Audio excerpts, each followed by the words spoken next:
Hello, അപ്പോൾ നമ്മൾ പുതിയ വീഡിയോ ആയിട്ട് വന്നിട്ടുണ്ട്. അപ്പോൾ ഇന്നത്തെ വീഡിയോ ക്യാൻവ ആപ്പ് യൂസ് ചെയ്തിട്ട് എങ്ങനെ സ്പ്ലാഷ് എഫക്റ്റ് ഫോട്ടോ മിനി ഫ്രെയിമിലേക്ക് ആഡ് ചെയ്യണമെന്ന് നോക്കാം.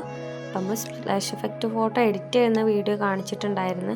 അപ്പോൾ ഇത് നോക്കട്ടെ. അപ്പോൾ നമ്മൾ ക്യാൻവ ആപ്പ് ഓപ്പൺ ചെയ്തിട്ടുണ്ട്. അപ്പോൾ അതിൽ സെർച്ച് ബാറിൽ പോയിട്ട് മിനി ഫ്രെയിം എന്ന് അടിച്ചു കൊടുത്തിട്ടുണ്ടെങ്കിൽ കിട്ടും. അപ്പോൾ നമുക്ക് വൈറ്റ് പോർഷൻ മാത്രമുള്ള ഒരു ബാക്ക്ഗ്രൗണ്ട് കിട്ടിയിട്ടില്ലായിരുന്നു കേട്ടോ. അപ്പോൾ നമ്മൾ അതിൽ നിന്ന് ഒരു മിനി ഫ്രെയിമിൽ ഒരു ഭാഗം എടുത്തിട്ട് അതിൽ നിന്ന് ബാക്കി ബാക്ക്ഗ്രൗണ്ടൊക്കെ റിമൂവ് ചെയ്തിട്ടാണ് നമ്മളതിൽ ഫോട്ടോ ആഡ് ചെയ്തിട്ടുള്ളത്. അപ്പോൾ ഇതുപോലുള്ള ഫോട്ടോസുകൾ നമുക്ക് കിട്ടിയിട്ടുള്ളത്. അപ്പോൾ പെയ്ഡ് വരുന്നതൊക്കെ ഉണ്ട് കേട്ടോ അതിൽ. അപ്പോൾ അതില്ലാത്ത ഒന്നെടുത്ത് നമുക്കിപ്പോൾ ബാക്ക്ഗ്രൗണ്ട് ഭംഗിയുള്ളൊന്നും ആവശ്യമില്ല. നമുക്കിപ്പോൾ നമ്മുടെ ഫോട്ടോ ഇതിലൊക്കെ ആഡ് ചെയ്ത് കൊടുക്കാനുള്ളതല്ലേ. അപ്പം ഞാൻ ഇത് ഫസ്റ്റ് ആ ഫോട്ടോ കാണാനായിട്ട് എടുത്തിട്ടുള്ളത്. അപ്പോൾ അതിൽ നിന്ന് ബാക്ക്ഗ്രൗണ്ടൊക്കെ ഒന്ന് റിമൂവ് ചെയ്തിട്ട് ഒന്ന് പ്രസ് ചെയ്ത് കൊടുത്താൽ മതി കേട്ടോ. ജസ്റ്റ് ഒന്ന് പോയിട്ട് ക്ലിക്ക് ചെയ്യുക. അപ്പോൾ ഡിലീറ്റ് ആക്കാനുള്ള ഓപ്ഷൻ ഉണ്ടാവും. അപ്പോൾ അത് നന്നായിട്ട് ഡിലീറ്റ് ആക്കി കളഞ്ഞാൽ മതി. അപ്പോൾ ഡിലീറ്റ് ആയി കഴിഞ്ഞപ്പോൾ എനിക്ക് വൈറ്റ് പോർഷനിൽ ഇത് കിട്ടിയിട്ടുണ്ട്.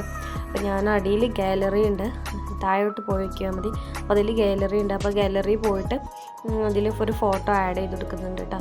അത് ആദ്യം ചെയ്ത് വെച്ചിട്ടുള്ള ഫോട്ടോ ആയിരുന്നു. അപ്പോൾ അതുകൊണ്ട് പെട്ടെന്ന് എനിക്ക് ചെയ്യാൻ കഴിഞ്ഞു.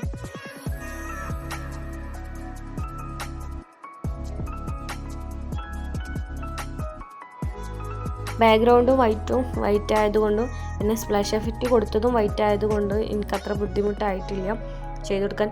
ഇതുപോലെ ഒറ്റ ഫ്രെയിമിൽ ഇങ്ങനെ ഫോട്ടോ മാത്രം ചെയ്താൽ മതി എന്നുണ്ടെങ്കിൽ ഇതൊന്ന് ഒന്നായിട്ട് പ്രസ് ചെയ്തിട്ട് ജസ്റ്റ് ഒന്ന് ഫോട്ടോയിൽ ക്ലിക്ക് ചെയ്താൽ ഇങ്ങനെ വലിക്കാനുള്ള ഓപ്ഷൻസൊക്കെ വരും കേട്ടോ. അപ്പം അങ്ങനെ ചെയ്ത് കൊടുക്കുക. അല്ലാന്നുണ്ടെങ്കിൽ നമുക്ക് എന്തെങ്കിലും ഹാപ്പി ബർത്ത്ഡേ അല്ലെങ്കിൽ ആനിവേഴ്സറി എന്തെങ്കിലും എഴുതണമെന്നുണ്ടെങ്കിൽ ഒന്ന് ജസ്റ്റ് ഫോട്ടോ ഒന്ന് ചെറുതാക്കി കൊടുക്കുന്നുണ്ട്. അതിന് മുകളിൽ താഴെയായിട്ടൊക്കെ ചെയ്ത് കൊടുക്കട്ടെ നമുക്ക്.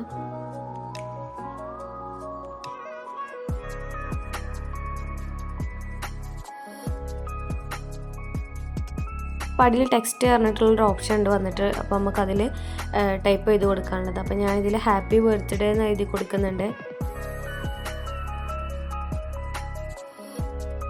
ബാക്കോട്ട് അടിച്ചിട്ടുണ്ടെങ്കിൽ പിന്നെ ജസ്റ്റ് ഒന്ന് ആ നെയിമിലൊന്ന് ക്ലിക്ക് ചെയ്യുക. അപ്പോൾ അതിൽ ഫോൺ വരും.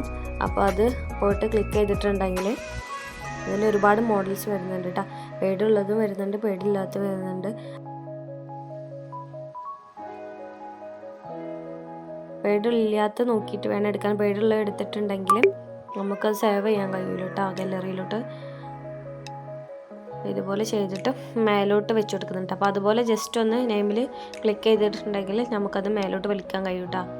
മേലോട്ടായാലും താഴോട്ടായാലും എവിടെ ആയാലും വെക്കാം. എന്നിട്ട് പിന്നെ സാധാരണ ചെയ്യുന്ന പോലെ താഴോട്ട് കാണുന്ന ആരോ മാർക്ക് നിൽക്കിയിട്ട് ഗാലറിയിലോട്ട് സേവ് ചെയ്യുക. അപ്പോൾ ഇനിയൊരു പുതിയ വീഡിയോയിലോട്ട് വരാം. അപ്പോൾ ചാനൽ സബ്സ്ക്രൈബ് ചെയ്യാതെ വീഡിയോ കാണുന്നുണ്ടെങ്കിൽ ഒന്ന് പോയി സബ്സ്ക്രൈബ് ചെയ്യുക.